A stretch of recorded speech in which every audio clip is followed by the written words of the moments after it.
Can I still get divorced if I don't know where my spouse is?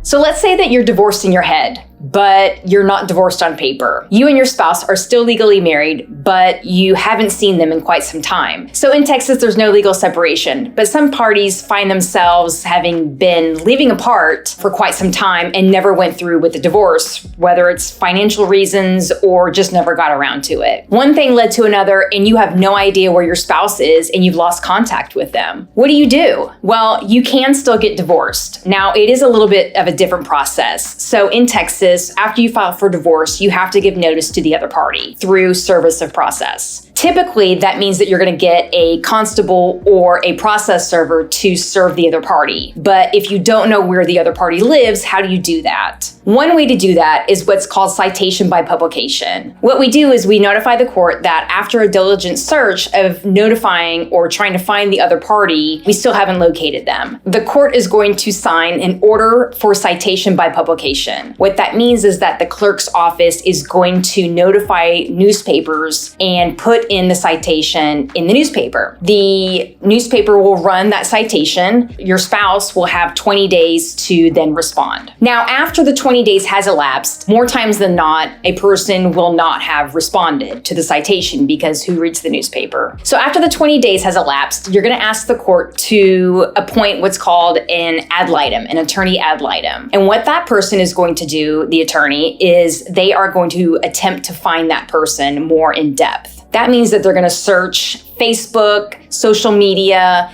anything like that that will maybe give a hint as to where that person or your spouse might be. Now, remember, that is a separate fee. So I like to caution my clients that, do you really know where this person is, or are you just trying to default them? Depending on how long it takes, that attorney ad litem will then give a report to the court as to whether or not they found that person. If they found your spouse, then we proceed like normal in a typical divorce, and we set a hearing or try to talk to that spouse to finalize the divorce. If the attorney ad litem has not found your spouse, then we ask the court to then default your spouse and enter a final decree. So while you think it might be easy if you can't find your spouse, it actually is a little bit more of a process in finalizing the divorce if you don't know where your spouse lives.